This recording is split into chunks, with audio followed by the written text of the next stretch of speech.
What's up, everybody? It's Purple Driven Life Sports, and I'm back here for another NBA video. So, Sunday, it was a great day for basketball. We had two matchups in the NBA yesterday. It was the Boston Celtics versus the Milwaukee Bucks in Game 1, and we also had the matchup everybody was waiting for, the Houston Rockets versus the Warriors in Game 1.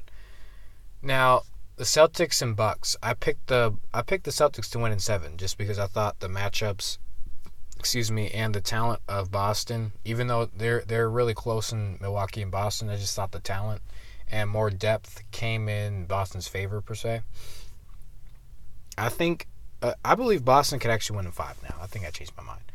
And after what I saw in Game 1 with what Milwaukee dealt with Giannis Antetokounmpo, not that he did have a bad game. He had 22 points, 8 rebounds. You would say that's a solid game, but he shot 7 of 21 from the field, and he did hit 3 of 5 threes. But that's not gonna get it done. You know, I also think he shot 5 of 10 from the free throw line. So he shot 50% from the free throw line. You shot 33% from the field. Al Horford played exceptional defense, and he challenged every shot that Giannis had at the rim because Giannis is ultimately going to make you defend him at the rim. He's going to take perimeter shots from time to time, but he's ultimately going to be in the paint. He's going to be at the rim. He's going to be looking to get layups or dunks or get to the free throw line. Al Horford and Aaron Baines just locked down the paint to where if Giannis went up for the shot, they were going to contest it. He was getting blocked. There was one disgusting, it was either a jump ball or a block where Giannis tried to go up and Al Horford wasn't having it, and he slammed the ball to the ground. It was man.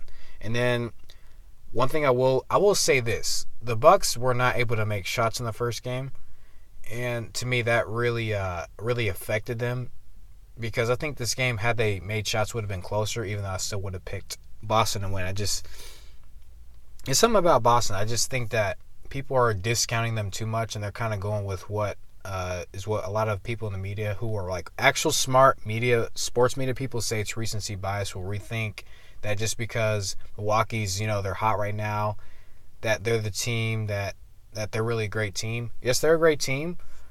We forget that Boston last year, they added Kyrie and they got Gordon Hayward back. I think this was really the time that they really wanted to get going at the end of the regular season.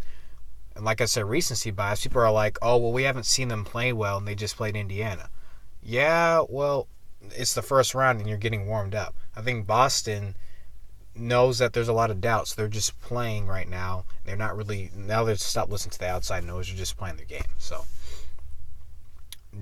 what do I think what adjustments does Milwaukee need to make? Well, one thing I heard is that he should get more catches in the post on the block, which is actually a good idea if he's closer to the basket, and him not trying to go out and, try to get a running start. If he's getting closer to the basket and getting those catches, then maybe that gives him he's longer, so it gives him a better reach at the rim, and also he doesn't have to waste as much energy trying to get a running start, because even though they're spacing out on him and where they're in the paint almost, they're still there to when he tries to get a running start. Al Horford and Aaron Baines are making a wall and blocking him off, and other guys are coming to help, so that they're daring them to actually shoot, per se, and make him make plays. That's what they're doing to Giannis Antetokounmpo. So they're not going to allow him to get all those dunks because that fires up the team. They're not going to allow that to happen. Kyrie had 26 points, 11 assists. Al Horford had 20 points, 11 rebounds. And Kyrie also had seven rebounds as well. So Kyrie's coming into his game. Jason Tatum didn't play well this game. I think next game he'll play better. So a lot of what's working right now is that Boston's making shots, they're making threes. They're a really good three-point shooting team. And they're really efficient. They're getting their rebounds. They're getting out and running. Gordon Hayward has come so much far along. I think after that Golden State game, his game really started. He started to trust himself more, and I can see that in his game right now. So, I still think Boston to me will win in 5 games. If Milwaukee wins this next home game, I'm picking Boston in 5, but Boston could sweep. It's not. If they win this next game on Tuesday, Boston will sweep Milwaukee. That's just what it's going to be. Now move on to Houston and the Warriors. As great as that game was, the topic of discussion is going to be for the next day until we play until they play on Tuesday is the officiating. Now, I'm going to be straight and forward. James Harden was fouled to me by Klay Thompson on three shots in the first half, because everybody knows when you shoot a jump shot, you're naturally going to sweep and sway, which is you're going to jump and then your legs come forward a bit. There's going to be a certain amount of space that you need when you land. James Harden did not get that space when he landed. I think Klay Thompson probably should have had 4 fouls. Let's just be honest. He did get away with those. But here's my problem with Houston. Instead of playing the game and going on and knowing that they miss those calls, to me, what Houston does more than any other team is they know the rules. They're analytically driven, which is they know all about the statistics, the numbers. That's what analytics are, the numbers in the NBA. They're really heavy on that. They're heavy on the rule book. They look into the rules. To me, what they did more was, instead of playing the game, instead of getting over the calls and then just going on to see if they can win it, they started complaining more, is what I saw. And they also started trying to exaggerate more.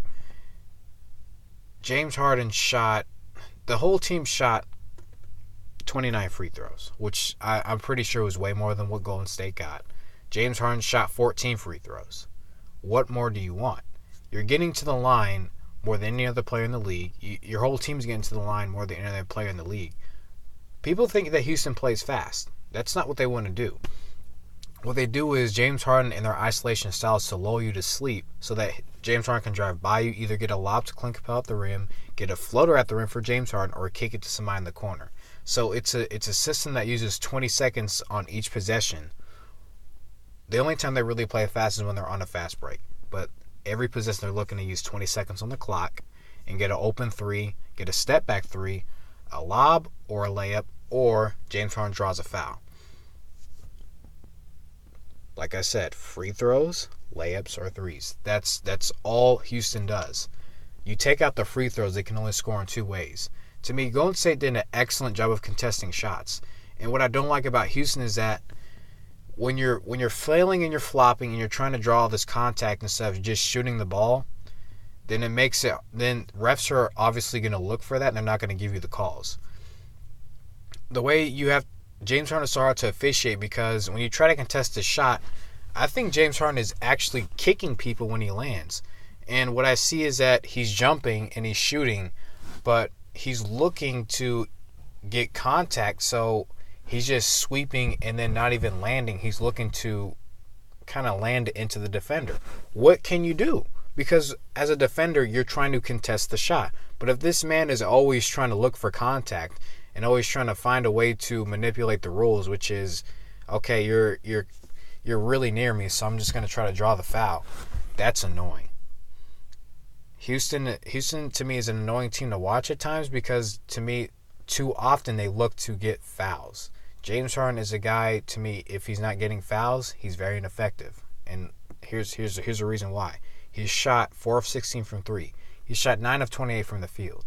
But he made, I think, all 14 free throws. That shows you that if you're limiting his free throws, if you're contesting his shots, he's not unguardable. He's still human. He's still a guy that you can hold to a certain amount to make sure that his effectiveness is limited. Another thing that happened with Houston was they shot 48 threes, I believe. They hit only 14 of them. They live or die by the 3. They're a streaky three-point shooting team, like I've said multiple times. They're a team that has to get to the free throw line to also be effective. They're not a very good rebounding team. They're, I think, in the middle of the pack in the league. Golden State is, I think, in the upper half. They're a very good rebounding team, actually.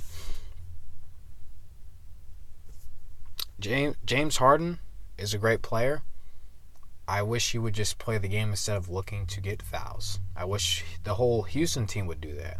You saw Chris Paul exaggerate on a shot that he made from 3, trying to get a foul from Shaun Livingston when Shaun Livingston was clearly in no way invading his airspace. So when he threw his hips at him to try to get that foul, that's when I believe the game turned out of Houston's favor for good.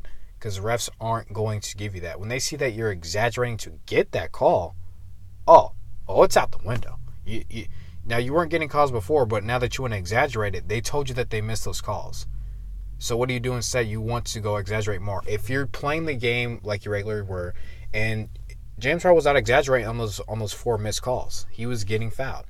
If he had continued to play that way instead of looking to kind of kick people in the shin, because think about it, if you're kicking people in the shin, you can hurt somebody, not just yourself. I don't get why people don't realize that. Y'all gotta wake up, bro.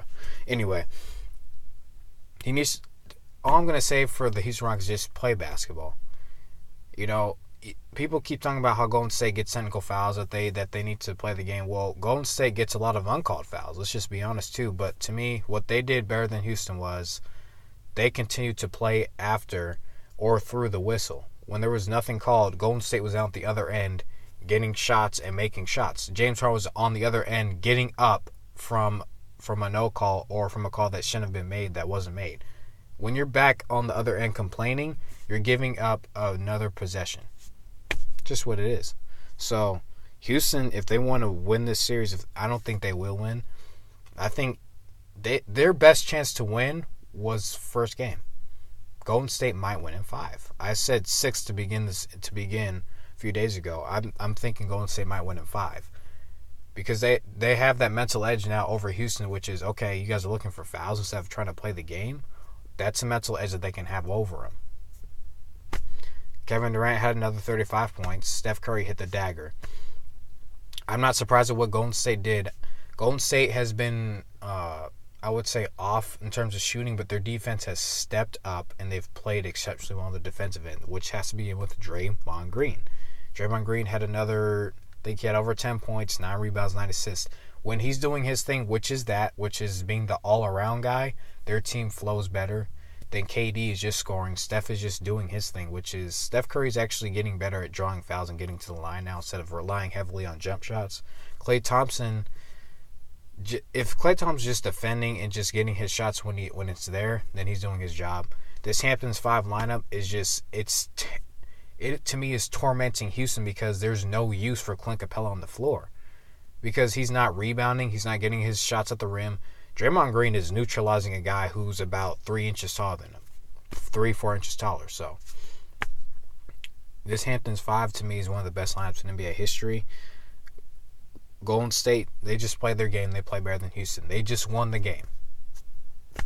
But we're going to keep focused on officiating. So, that's the funny thing. But, yeah, I really enjoyed the game, though. So, I don't have any regrets. Just that I wish James Harden would focus more on playing basketball. I wish Houston would focus more on playing the game. So, that would be my only thing. But, hey, you know what it is. So, thank you guys for listening to this video. That was my take on the Celtics-Bucks series that began yesterday. The Warriors-Rockets series that began yesterday. Thank you guys for listening. I did go on a little bit of a rant. I apologize for that. But that's just how I felt in terms of what Houston and Golden State was. Just, I'd rather see basketball being played. If they were calling those fouls, I probably wouldn't have a problem with it because those were fouls. Those four calls in the first half. But to me, you just got to play through it. So, thank you guys for listening. That's going to do it for this video. I'll see you guys in the next video.